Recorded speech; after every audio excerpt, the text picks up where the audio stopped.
Teve um blackout aí, porque acabou o Kids e nós não tínhamos terminado aqui, mas estamos agora já transmitindo para todo mundo, amém? Você que está aqui já sabe, né? Já temos feito essas transmissões do nosso culto, e hoje, meus irmãos, nós vamos continuar falando a respeito daquilo que a gente começou na semana passada, falando a respeito da nossa salvação. Quantos ouviram a mensagem da semana passada? Só para eu ter uma ideia. Na verdade, semana passada eu fiquei só na introdução, mas hoje eu queria falar para os irmãos alguns pontos. E como eu disse para os irmãos, eu amo falar a respeito disso. É algo que me traz conforto, algo que me traz consolo para o meu coração. Saber o quanto nós somos amados por Deus, amém? Nós somos o seu povo, nós somos a criação do Senhor, e Ele nos escolheu para si, amém? E eu falei, estou só dando uma repescagem aqui, da importância de você ter essa confirmação no seu coração, Nós falamos que o inferno, ele tem os seus portões, quando Jesus fala para Pedro, que edificaria a sua igreja, e falou assim que as portas do inferno não prevaleceriam. E eu falei das portas de Ecrom, que significa desarraigado, E essa com certeza é uma das portas do inferno, que a igreja tem que pelejar contra ela. Agora, o que significa a porta de Ecrom? A porta dos desarraigados, irmãos.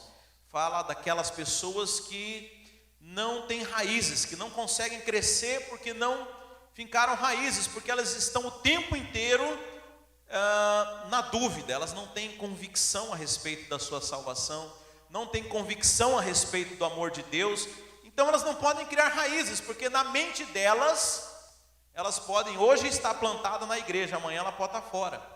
É ou não é assim, irmãos? Eu me lembro que durante muito tempo na vida eu escutava isso. Olha,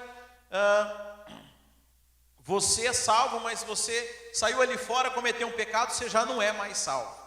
Eu lembro que eu falava, olha, se você não tiver, se Jesus vier e você estiver nesse período entre o pecado que você cometeu e não pedir perdão, você vai para o inferno. Então é como uma planta que o tempo inteiro ela é plantada e o tempo inteiro ela é arrancada. Eu pergunto, pode alguma planta sobreviver desse jeito, irmãos? Me lembro que já fiz aquela experiência do feijãozinho, plantada no algodão. Quem já fez isso quando era criança, Para ver e é interessante que a criança ela tem aquela pressa das coisas, Então você planta, aí no dia seguinte você vai tirar lá para ver se o negócio cresceu ou não. Não tem como, irmãos. Você tem que deixar plantado, sim ou não? Agora é interessante porque essa doutrina maligna de Ecrom, do desarraigado, o que ela tem feito com os crentes? Então hoje ele está plantado, mas ele não sabe, amanhã na cabeça dele, ele foi arrancado. Então não tem como Deus trabalhar com você, não tem como você crescer espiritualmente com essa mentalidade, ou seja, com a mentalidade de Ecrom. E eu falei que eu iria dar 8 razões a respeito da nossa salvação, E talvez alguns irmãos tenham pensado, ninguém me falou, mas eu já me adianto, fala assim, pastor, não é muita pretensão, não é muita arrogância, Olha, eu tirei aqui 2 textos que o apóstolo Paulo, ele testifica a respeito da salvação dele. Lá em 2 Timóteo 4:6, ele fala assim, quanto a mim, estou sendo já oferecido por libação, e o tempo da minha partida é chegado. Combati o bom combate, completei a carreira, guardei a fé. Já agora a coroa da justiça me está guardada. Então o apóstolo Paulo, ele tinha convicção a respeito da posição dele no reino. Lá também em 2 Timóteo 1:12 ele fala assim, e por isso estou sofrendo essas coisas, todavia não me envergonho, porque sei em quem tenho crido, e estou certo de que Ele é poderoso para guardar o meu depósito até aquele dia. Sabe, eu quero dizer que a sua salvação ela é guardada pelo Senhor Jesus Cristo. Amém? A nossa posição, o nosso tesouro está guardado por Jesus, né? Mas a maioria das pessoas que ainda pensa que é arrogante você falar sobre a salvação, é por quê, irmãos? Porque ela pensa que é baseada em você. Quando você fala assim para alguém, não, eu tenho certeza da minha salvação, ela fala assim, esse cara é um arrogante, porque na cabeça dela, para ser salvo, você tem que ser alguém perfeitinho, você tem que ser alguém que não tem erros. Então é óbvio, se você falar que você tem certeza, para essa pessoa ela escuta o quê? Não, esse cara, ele acha que ele não tem erro nenhum, não tem defeito nenhum. Como eu disse, o ímpio, né, ele fala assim, esses crentes se acha demais, né? Se acha que só o seu Deus que salva, né? Porque na cabeça deles a salvação é por merecimento. Mas a Bíblia fala o quê? Porque pela graça sois salvos mediante a fé. Isso não vem de vós, é dom de Deus, não por obras para que ninguém se glorie. A salvação é um presente, não tem nada a ver com você. Você simplesmente estendeu a sua mão e recebeu esse presente. Amém? Por isso nós podemos ter a certeza, irmãos, que nós somos salvos, né? Eu fiz a brincadeira aqui domingo passado, eu falei assim, escuta, o que é que você pode fazer, aliás, quando alguém me pergunta, né? Eu falo, é possível perder a salvação? Eu falo assim, o que você fez para conquistar a sua salvação? Porque a lógica é essa, se você fez alguma coisa para conquistar, talvez o dia que você deixar de fazer, você perde. Agora, se você não fez nada, o que você pode fazer para perder a salvação? Né? É uma questão lógica, mas eu vou continuar. Essa foi então o primeiro ponto que nós falamos na pregação passada. Quem está assistindo pode achar aí no nosso canal no YouTube. O título é bem sugestivo lá no YouTube, é Como Perder a Salvação. Então esse foi o primeiro tópico, né? Que a salvação ela é um presente. Fala assim, presente. É um presente. Amém? Será que Deus é como a gente, que você dá um presente, aí depois aquela pessoa pisa na bola e fala, não, eu quero meu presente de volta. Será que é possível isso, irmãos? Eu acho que não. Mas vamos para o segundo tópico. A segunda questão, irmãos, eu quero dizer, é que a nossa salvação, ela foi planejada por Deus. Fala assim, a minha salvação foi planejada por Deus. Sabe, ela não é fruto do acaso. Não foi por um acaso. Eu sei que a gente acha que a gente tem grande, né? Não, um dia eu resolvi ser crente, né? Um dia eu tomado de um sentimento nobre, falei, eu vou para a igreja. Não, eu quero dizer uma coisa, que todos nós estávamos perdidos. E a Bíblia fala que não fomos nós que escolhemos a Deus, mas foi Ele quem nos escolheu. Amém? Então deixa eu falar, para Deus ter te escolhido foi porque Ele já tinha um projeto na sua vida. Você acha que a sua salvação foi no dia que você aceitou Jesus, mas a Bíblia fala que você foi salvo antes de você vir à existência. Amém? Olha o que diz aqui Romanos 8, 29. Porquanto aos que de antemão conheceu, também os predestinou para serem conformes à imagem do seu Filho, a fim de que ele seja o primogênito entre muitos irmãos. E aos que predestinou, a esses também chamou. E aos que chamou, a esses também justificou. E aos que justificou, a esses também glorificou. Amém? Então o que quer dizer aqui Romanos 8? Quando fala assim, aqueles que de antemão conheceu, está dizendo o seguinte, que antes de você existir, Deus já conhecia você. Deus já conhecia cada um de nós aqui. Então Deus já conhecia você antes do mundo vir a ser mundo, antes de você vir à existência. Deus já sabia quem você era. E a Bíblia fala, aqueles que de antemão conheceu, também os predestinou para serem conformes à imagem do seu Filho. Ou seja, Deus já havia estabelecido um projeto para a sua vida. Agora olha o que interessante aqui, aos que predestinou, a esses também chamou. Então eu quero dizer que você foi chamado por Deus para estar aqui. Como eu falei, nenhum de nós pode dizer: ah não, eu escolhi a Jesus. Não, você foi escolhido por Deus. Amém? Amém, irmãos? Fala assim: eu fui escolhido por Deus. Você crê nisso, irmãos? Ou você acha que você caiu de paraquedas aqui? Aquele dia que seu coração queimou, você acha que tinha algum mérito seu nisso? Você fala: não, eu gostei do que aquele pastor está falando, sabe? Eu resolvi entregar minha vida. Você sabe, Jesus Cristo disse que as palavras que ele dizia era espírito e vida. O homem comum, ele não consegue, o homem natural, ele não consegue discernir a palavra de Deus. Então a única forma de Deus ter tocado no seu espírito, seja lá o dia que você aceitou Jesus, foi porque você foi escolhido. Porque a mesma mensagem que você escutou, que tocou no seu coração, muitos podem ter escutado e não podem ter tocado. Isso testifica que Deus escolheu você. Você simplesmente respondeu à voz de Deus. Amém? Quantos creem que foram escolhidos por Deus? Agora deixa eu te contar uma boa notícia aqui. Continuação de Romanos 8, no verso 30, diz assim: aos que predestinou, a esses também chamou. Aos que chamou, a esses também justificou.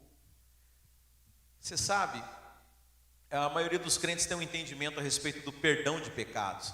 Mas eu quero dizer que o que Cristo fez por nós foi muito mais do que pagar os nossos pecados. Cristo nos tornou justos. Você sabe, no céu, para você morar lá, só justo vai morar no céu. Então não apenas os seus pecados foram perdoados, mas para que Deus pudesse cumprir o propósito na sua vida, você tinha que ser justificado pelo sangue de Cristo. Amém? Eu sei que conceito de justificação para nós, no português, o que é? Ah não, fulano justificou porque ele não foi lá, né? Deu uma excusa, né? Deu uma desculpa. Mas aqui o sentido é de se tornar justos. Amém?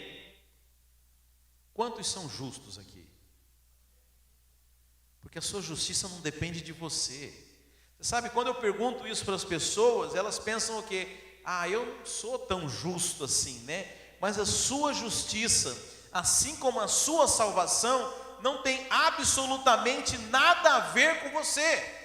Quando você entende isso, meus irmãos, eu quero dizer que há um start, há um gatilho que dispara na sua vida, e todas aquelas promessas na Bíblia que é para o justo, se tornam suas, porque você entendeu que agora você é um justo. Agora a Bíblia fala que aquele que ele chamou, ele justificou, mas Deus também glorificou. Eu quero dizer que você foi glorificado por Deus Pai. Amém? Então a nossa salvação, irmãos, ela não é um acaso. Você sabe, se você é um crente mesmo, se você não acredita na teoria da evolução, que o homem veio do macaco e que nós somos fruto do acaso, você tem que entender que nós somos criados por um Deus com um propósito. Deus não criou o homem para falar assim: eu vou ver no que vai dar, vou criar a terra e vou fazer um Big Brother aqui para me entreter. Não, nós somos criados com um propósito. Deixa eu dizer, tudo que Deus cria já tem propósito, já tem objetivo, já está tudo definido, porque Ele é soberano, e Ele escolheu, e Ele, para esse propósito, Ele criou você, e Ele predestinou. Eu quero dizer que o fato de você estar aqui hoje, o fato de você estar escutando essa mensagem, não é fruto do acaso, é fruto do planejamento de Deus. Amém? Então esse é o motivo número 2. O terceiro motivo, nós podemos ter certeza da salvação, porque um filho jamais pode deixar de ser um filho. Amém? Eu sei que os irmãos gostam de usar a parábola do filho pródigo, né? E eles falam assim, em referência ao crente que se converteu, mas depois deixou a igreja. Mas deixa eu dizer, aquele filho nunca deixou de ser filho. Estava no mundo, estava comendo lixo, estava fazendo coisa errada, mas nunca deixou de ser filho. 1 João 5,1 fala assim: todo aquele que crê que Jesus é o Cristo é nascido de Deus. Se você crê que Jesus é Cristo, Jesus é o Cristo, Jesus é o Salvador, a Bíblia fala que então você é um filho de Deus. João 1,12 diz assim: mas a todos quanto receberam, ou seja, todos aqueles que receberam a Jesus, deu-lhes o poder de serem feitos filhos de Deus. Sei que você sabe. O senso comum das pessoas qual que é, irmãos? Que todo mundo é filho de Deus, né? Mas eu também sou filho de Deus. Não. A Bíblia é muito enfática, é muito clara. Aqueles que creram em Jesus Cristo, a esses deu-lhes o poder de serem feitos filhos de Deus. Amém? Você sabe? E uma vez que você é filho para sempre. A Bíblia fala assim que Deus nos corrige porque nós somos filhos. Se Deus não corrigisse, nós seríamos bastardos, mas nós somos filhos. E você sabe, eu não coloquei aqui referência, mas se não me engano, o apóstolo Paulo em Coríntios, ele fala assim que nós recebemos o espírito de adoção, ao qual nós clamamos, Abba Pai. Você sabe, espírito de adoção. E talvez você fale assim: eu sou um filho adotado, eu não sou um filho original, né? Será que isso tem alguma diferença? Deixa eu contar algo para você aqui. Na lei judaica, se você tivesse um filho natural e esse filho viesse a te desonrar, você poderia deserdar ele, você poderia excluí-lo da herança. Jamais ele deixaria de ser filho, mas você poderia excluí-lo. Mas o filho adotado, jamais. Porque o filho adotado, você consentiu, você escolheu que ele tornasse o seu filho. Então, você sabe, as garantias para o filho adotado são muito maiores do que aquela do filho natural. Eu quero dizer que hoje nós somos filhos de Deus. A palavra do Senhor diz assim que qual pai que o filho vai pedir pão e ele vai dar uma pedra? Qual pai que vai pedir, qual filho que vai pedir alguma coisa para o pai e ele vai dar algo ruim? E Deus fala assim que nós ainda somos maus pais. Agora o que dirá Deus que é um bom pai? Então essa é a nossa certeza. O Senhor é o nosso pai, Ele não abre mão dos seus filhos. Eu pergunto, qual pai que abriria a mão dos seus filhos? Qual pai que permitiria os seus filhos se perder? Nenhum deles, irmãos. Então nós temos a garantia da salvação, porque hoje nós somos filhos de Deus. Amém? Mas 1 Coríntios 6,7 também fala que nós somos um corpo. Um corpo de Cristo. Diz assim: mas aquele que se une ao Senhor se torna um só espírito com Ele. Ou seja, nós agora somos um. É interessante que a palavra que usa lá no grego é kolau, né? Algo que é colado. Mas você sabe, eu sei que hoje tem colas que a gente tem até que são fáceis, né? Que tem solventes apropriados. Mas esse termo colau, irmãos, para que você tenha uma ideia do sentido que ele era usado, era quando você pegava duas substâncias diferentes e misturava elas, né? Mais ou menos como se você fosse fazer uma receita culinária. Vamos supor que você vai preparar um bolo, né? O que usa para fazer um bolo, irmãos? Farinha, ovo, leite, o que mais?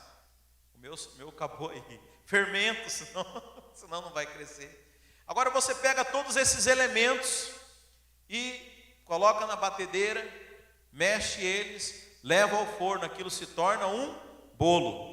Eu pergunto, depois de ter se tornado bolo, é possível você retirar agora só o ovo ali? É possível tirar o leite? É possível tirar qualquer um daqueles elementos? Não, porque aqueles elementos, quando se misturaram, eles se tornaram um outro elemento novo. Então a Bíblia fala que quando nós nos unimos ao Senhor, nós nos tornamos agora um outro elemento, nós nos tornamos um só espírito com Ele. É impossível de nós sermos separados de Deus. Amém? Nós somos o corpo de Cristo. Você imagina se fosse possível você tirar um pedaço desse corpo? Mais que isso, a Bíblia também fala lá em 1 Pedro, que nós somos pedras vivas, que são essa edificação aqui. Também vós mesmos, como pedras que vivem, sois edificados casa espiritual, para seres sacerdócio santo, a fim de oferecerem sacrifícios espirituais agradáveis a Deus por intermédio de Jesus Cristo. Sabe, eu quero dizer que essa construção é impossível de você arrancar uma pedra dessa edificação. Você sabe, uns tempos atrás a gente estava falando sobre uma mensagem inteirinha a respeito dessa revelação. E qual que é a diferença, né? Infelizmente, muitos crentes, né? Muitos lugares que se tornaram não igreja, mas simplesmente um ajuntamento de crentes, né? E usando esse exemplo das pedras vivas, né?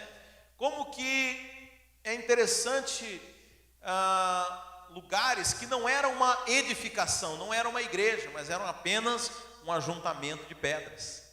E a diferença é essa, que as pedras, quando estão edificadas, a igreja, quando ela é edificada, as pedras não saem do lugar. Amém?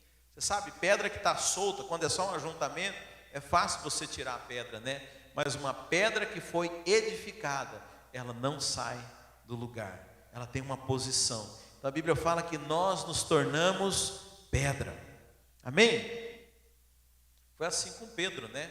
Pedro chamava Simão. Simão, aquele que ouve. E agora Simão, quando tem a revelação de Jesus, Jesus fala: em verdade vos digo que tu és Cefas. Agora você é uma pedra. Agora você é uma pedra viva dessa edificação que é a casa de Deus. Não tem como arrancar você. Você está edificado. Para arrancar uma pedra dessa parede, só se derrubasse essa parede toda, só se o inimigo destruísse a igreja do Senhor. Mas o inimigo não prevalece contra a igreja.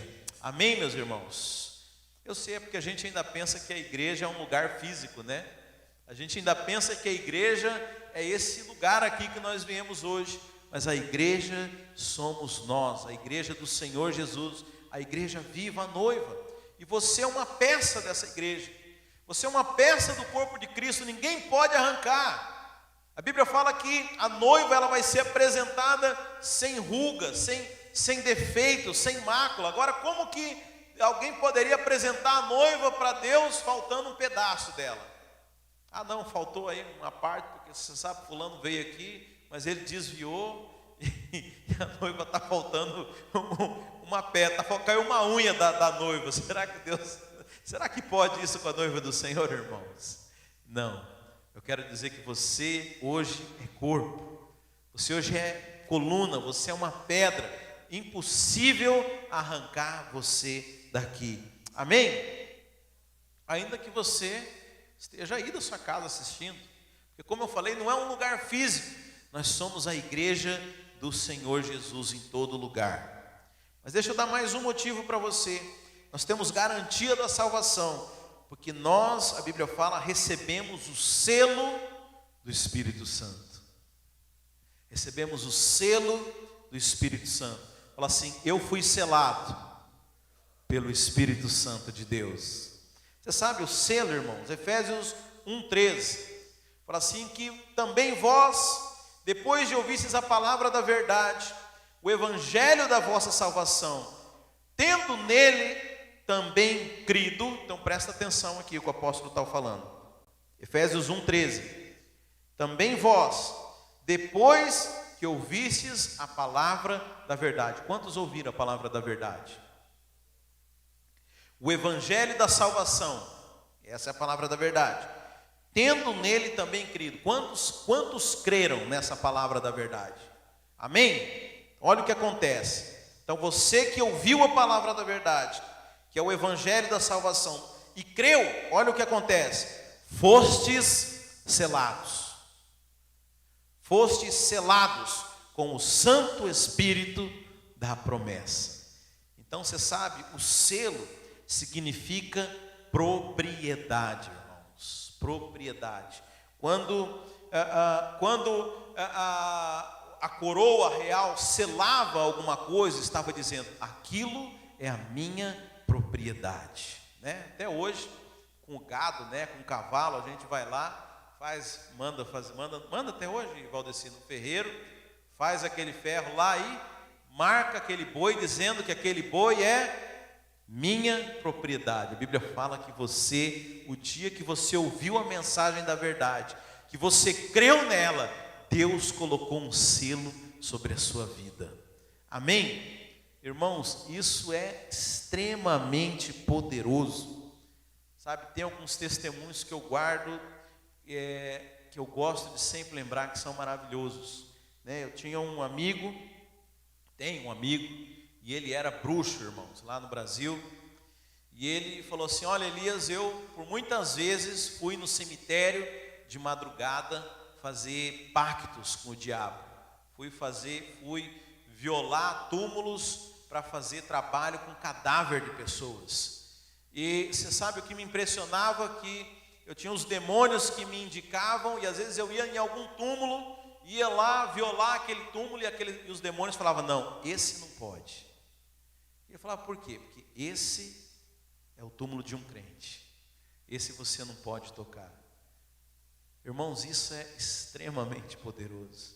Você sabe, depois que a gente morrer, só fica nosso corpo não é mais nada, mas nem o corpo do crente,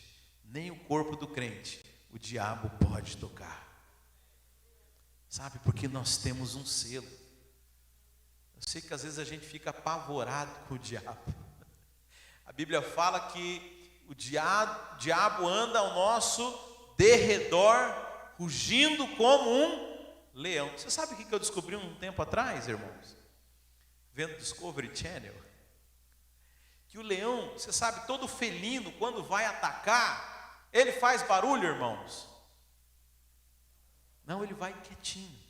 Ele não faz barulho nenhum. Então esse leão que fica rugindo, é porque ele não pode nos atacar, ele só pode nos assustar. Você sabe, a única coisa que o diabo consegue fazer com as nossas vidas é assustar a gente. Ele só pode rugir, porque ele não pode nos tocar. A Bíblia fala que o diabo não pode nos tocar. Nós temos o selo do Espírito Santo, meus irmãos. Sabe, o diabo não pode. O leão, se ele fosse atacar, ele não fazia barulho. Então ele só fica rugindo, só fica fazendo, só fica tentando nos intimidar. Mas nós temos o selo do Espírito Santo. O mundo espiritual nos conhece. Também me lembro de uma outra história de uma conhecida da minha esposa, que ela foi criada a infância inteira na igreja, mas um dia, por uma tremenda curiosidade, não tentem fazer isso em casa, ela resolveu conhecer um terreiro de macumba. E uma amiga chamou: não, vamos lá. E ela falou: não, eu quero ir lá conhecer, ver como que é esse negócio aí. Não tente fazer isso, irmãos. E ela chegou lá, e você sabe, batuque de cá, batuque de lá. Eles começaram a fazer aqueles trabalhos e tal, e nada de acontecer nada, irmãos. E aí daqui a pouco toca de novo e faz aqui e tal, e nada de acontecer, nada de aparecer ninguém, de vir nenhum espírito maligno naquele lugar. Aí de repente, a pessoa que estava conduzindo aqueles trabalhos aponta o dedo para ela e fala: você tem que ir embora daqui. Não, mas eu não quero, eu vim aqui, eu quero ver como é que é, eu tenho curiosidade. Você tem que ir embora daqui. Senão, os guias estão falando que é você que está atrapalhando os demônios não é baixar, né? De subir, né? Porque eles vêm de baixo, de manifestarem aqui. Pegaram e expulsaram ela daquele terreiro de macumba. Porque você sabe, só o fato de ter um crente, só um fato daquele crente naquele lugar, alguém selado com o Espírito, era suficiente para impedir o diabo de trabalhar. Irmãos, eu queria ficar o dia todo aqui falando dos testemunhos, né? Me lembro também de uma célula da nossa igreja, que uma vez apareceu um visitante, já havia começado a célula, e aí no meio daquela célula chegou um visitante, né? E como já tinha começado, não deu tempo de ninguém se apresentar, né? E tal, e aquele visitante daqui a pouco manifestou um demônio, e aí tiveram que parar o que estava fazendo, foram expulsar o demônio daquela pessoa, tal, e foi aquela trabalheira, tudo. Aí acabou a célula, a pessoa liberta, foi ali, se recuperou. E aí foram perguntar para ela, né? Falaram, mas você é convidado de quem e tal? E aí o cara falou, não, eu não sou convidado de ninguém. Eu sou de um terreiro de macumba que tem ali umas 3 quadras ali para baixo e tal. E começou a dar problema lá nos trabalhos que a gente fazia. E o diabo falou que por causa do que estava acontecendo aqui, não estava dando certo lá os trabalhos. E eu vim ver o que estava acontecendo aqui.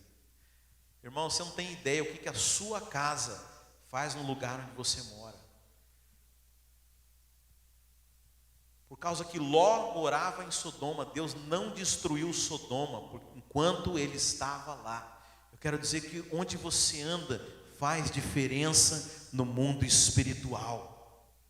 Sabe, nós não temos noção do poder que nós temos em nós, por causa do selo do Espírito Santo. Sabe, o inferno, ele teme a nós, irmãos. Nós precisamos entender isso, porque nós carregamos o selo, nós somos propriedade do Senhor Jesus, amém? Agora, o selo significa também, não apenas propriedade, mas uma garantia de autenticidade. Você sabe, antigamente, quando eles queriam mandar uma carta, quando o rei queria mandar uma carta, ele escrevia a carta, dobrava aquele papel e pingava velas, acho que você já deve ter visto em algum filme, e carimbava. Então o selo era um símbolo de autenticidade. Sabe, Deus nos deu o Espírito Santo para nós termos certeza que pertencemos a Ele. Amém, queridos? Mas tem mais um detalhe aqui também. Em Efésios 1,13 diz assim: também vós, depois que ouvistes a palavra da verdade, o evangelho da salvação, tendo nele crido, fostes selados com o Espírito da promessa, o qual é o penhor da nossa herança, ao resgate da sua propriedade, em louvor da sua glória. Então nós não apenas fomos selados com o Espírito Santo, mas Deus nos deu o Espírito Santo como penhor. O que isso significa? Você sabe o que é um penhor, irmãos? É um sinal de pagamento adiantado, é uma garantia de que esse negócio vai ser realizado. Imagina que você fosse comprar uma propriedade, e aí a pessoa que está te vendendo, você fala, olha, não, eu vou para o pai, mas eu vou voltar para vir buscar. E aí a pessoa fala, mas como que você me garante que você vai vir buscar? Eu vou deixar algo valioso como garantia que eu vou comprar essa propriedade, que eu vou fazer esse negócio. A Bíblia fala que o próprio Deus, porque o Espírito Santo é Deus, irmãos, nos foi dado como garantia de que nós somos propriedade do Senhor. Amém? Eu gosto de falar, o Espírito Santo é um pagamento adiantado. Você sabe, porque na verdade nós só íamos desfrutar da presença dele lá no céu. E Deus fala, não, para garantir a você o que nós fizemos aqui, essa aliança, eu já vou dar um adiantamento daquilo que você só iria ter lá no céu. Eu vou dar um Espírito Santo para você hoje. Amém, meus irmãos? Então o Espírito Santo é a garantia do Senhor. Deus nos deu a si próprio como garantia dessa aliança, irmãos. João 14,6, Jesus fala, eu rogarei ao Pai, e Ele vos dará outro Consolador, a fim de que esteja para sempre convosco. A fim de que esteja para sempre convosco. Sabe, existe uma doutrina, irmãos, maligna, que fala assim, que quando você peca, o Espírito Santo se retira de você. Você sabe, por que isso? Talvez eu fiquei pensando, porque no Velho Testamento, na Antiga Aliança, o Espírito Santo não habitava nas pessoas.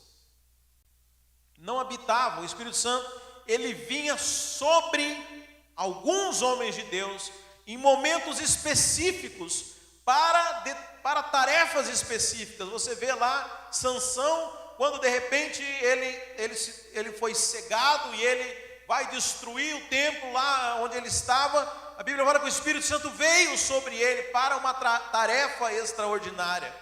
Mas essa é a realidade do Antigo Testamento, porque no Antigo Testamento o homem não era completamente remido. A Bíblia fala que o homem precisava todos os anos fazer sacrifício pelo perdão dos seus pecados, mas a nova aliança, nós somos cobertos pelo sangue de Cristo. A Bíblia fala, então o apóstolo Paulo fala que o segredo que estava oculto pelo século dos séculos, agora foi revelado, Cristo em vós. Homem nenhum podia imaginar isso no Velho Testamento, mas hoje a divindade habita dentro de você. Agora tem gente que acha que Deus fica, né? Ah não, hoje eu tô lá no Elias, amanhã ele pecou, não, agora eu tenho que fazer a mudança toda e sair aqui. Ah, pediu perdão, agora volta para habitar de novo. Que isso, irmão, que bagunça é essa? Você acha que Deus lida com a gente dessa forma? Não. O Espírito Santo é o nosso penhor, é a nossa garantia. Amém? Nossa, eu vou deixar para falar os outros motivos na outra semana. Amém, irmãos? Eu sei que nós temos a ceia do Senhor ainda hoje, e eu vou dar continuidade dessa palavra. Sabe, irmãos, é algo que eu acho que vale a pena a gente realmente olhar com atenção e com calma, porque é muito precioso isso aqui. Então eu vou deixar os outros, vai faltar ainda 3 motivos que eu vou falar no domingo que vem. Amém, meus queridos? Glória a Deus.